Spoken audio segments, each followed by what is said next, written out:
सदियों से 4 युगों का क्रम चलता आ रहा है और भगवान को पाने का मार्ग हर युग में भिन्न होता है।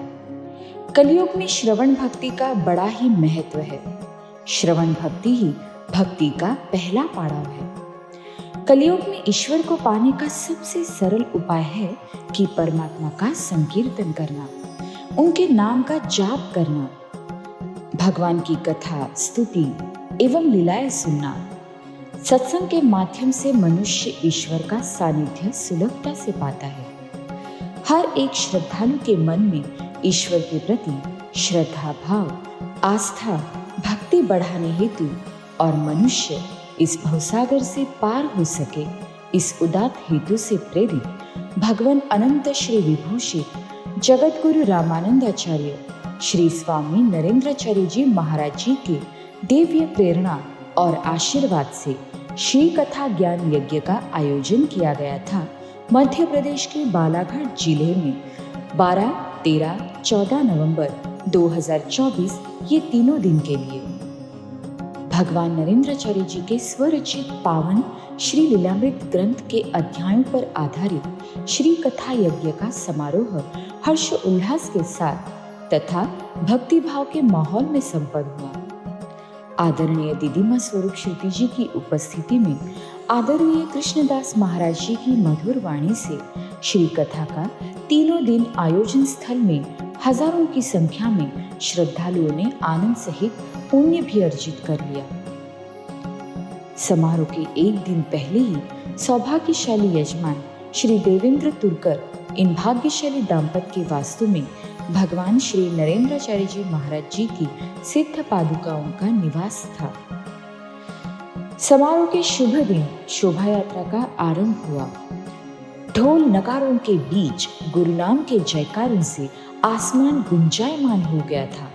साथ ही फूलों से सजी रथ में श्रद्धा पूर्वक भगवान श्री नरेंद्राचार्य जी महाराज जी के सिद्ध पादुकाओं को विराजित कर भव्य कलश यात्रा नगर में आयोजित की गई। महिलाओं ने भारी संख्या में कलश यात्रा में सहभाग लिया था। सैकड़ों की संख्या में श्रद्धालु अपने आराध्य भगवान नरेंद्राचार्य जी महाराज जी के निर्गुण स्वरूप यानी कि सिद्ध पादुकाओं के प्रति अपना प्रेम भाव प्रकट कर रहे थे। सारे भक्तगण गुरुनाम में तल्लीन थे। सारे श्रद्धालु शोभा यात्रा समेत मुख्य कार्यक्रम स्थल पर पहुंचे।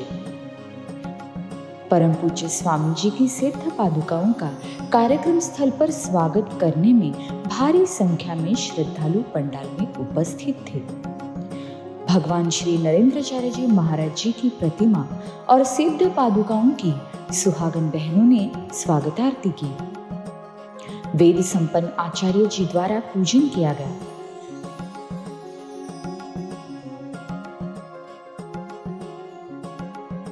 फिर विशाल मंच पर फूलों से सजी सेज पर भगवान नरेंद्राचार्य जी की प्रतिमा और सिद्ध पादुकाओं को विराजित किया गया। वेद संपन्न आचार्य जी द्वारा सिद्ध पादुकाओं का षोडशोपचार पूजन किया गया। इस दौरान पूरा वातावरण एक अद्भुत ऊर्जा से ओतप्रोत था, मानो सभी ईश्वरीय तत्व की चेतना से जुड़ गए हो। उसके पश्चात यजमान दाम्पत्य के द्वारा श्री कथा ग्रंथ का पूजन तथा आदरणीय दीदीमा स्वरूप श्रुति जी और आदरणीय कृष्णदास महाराज जी का आदर पूर्वक स्वागत किया गया। फिर आदरणीय कृष्णदास महाराज जी की मधुर वाणी से श्री कथा का आरंभ हुआ। कथावाचक आदरणीय कृष्णदास महाराज जी ने कहा कि श्री कथा हमें आदर्श के साथ जीवन जीने के तरीके सिखाती है। इसमें सम्मिलित कथाओं के माध्यम से भक्त क्या कर्म करे और जिसे मुक्ति को प्राप्त कर सके, इसका सुगम मार्गदर्शन हमें मिलता है। यह श्री कथा जीवन में ज्ञान, भक्ति की महिमा को समझाकर लोगों को तनाव मुक्त आनंदी जीवन जीने की कला सिखाती है। भक्ति मन को निर्मल और पवित्र बनाती है।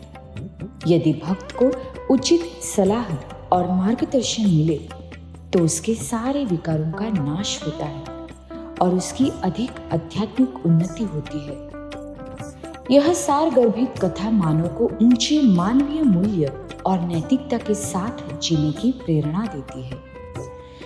इस पवित्र धार्मिक एवं आध्यात्मिक यज्ञ के कथावाचक कृष्णदास महाराज जी ने लगातार 3 दिन चल रहे इस पावन पर्व में परम पूज्य स्वामी जी के पवित्र श्री लीलामृत ग्रंथ के अध्ययन का कथा कथन करते हुए प्रभु की लीला, दिव्य ज्ञान, भगवान नरेंद्राचार्य जी के विचारों को व्याख्यायित किया।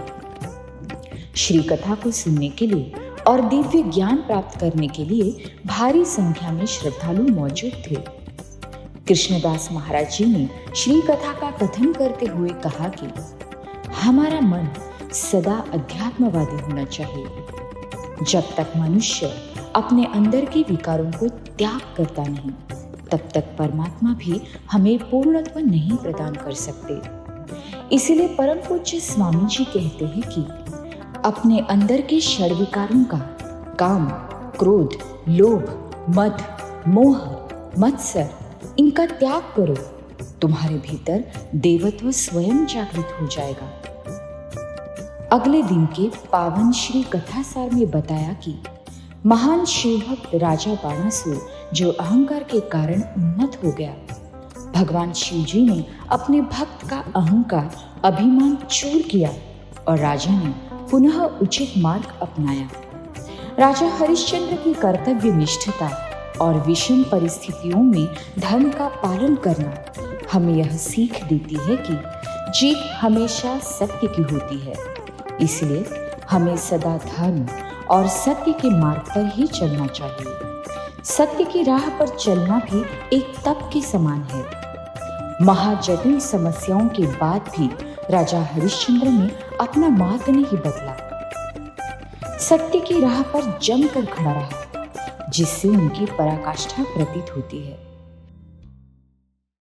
कथा के बाद सभी ने भगवान नरेंद्राचार्य जी की सिद्ध पादुकाओं के दर्शन का लाभ उठाया और इस चैतन्यमय समारोह में भक्ति के उच्चतम पड़ाव यानी रासलीला का भी आयोजन किया गया था।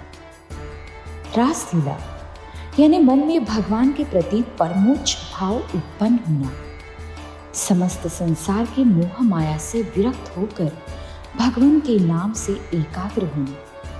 इस भक्ति भाव भरे सागर रूपी रासलीला में सारे श्रद्धालु डूब गए थे। आनंद की बात यह है कि 3 दिवसीय समारोह के आखिरी दिन भी भारी संख्या में भक्तगण इस यज्ञ में शामिल हुए थे। श्री कथा के आखिरी दिन यज्ञ पूर्ण हुआ। हिंदू धर्म में हवन यज्ञ को बड़ा महत्व दिया गया है। यज्ञाहुति देते समय मंत्रोच्चार किया जाता है।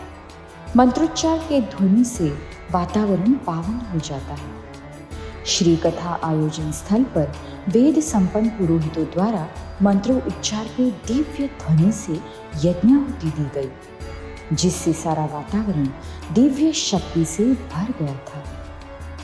3 दिवसीय आयोजन में प्रतिदिन संध्या समय सभी श्रद्धालुओं ने भगवान नरेंद्राचार्य जी महाराज जी की आरती संपन्न की।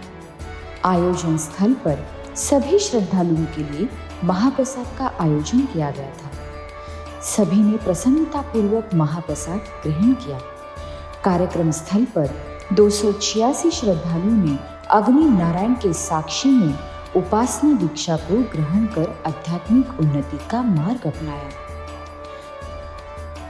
समारोह सफलतापूर्ण संपन्न हुआ। सेवा देने वाले सभी गुरु सेवकों ने भी पूर्ण निष्ठा से सेवा की। विदाई आरती संपन्न होने के पश्चात भगवान नरेंद्राचार्य जी की सिद्ध पादुकाओं के साथ लगातार 3 दिन सेवा दे रहे कृष्णदास महाराज दीदी मां स्वरूप श्रुति जी ने कार्यक्रम स्थान से प्रस्थान किया। श्री गुरुदेव।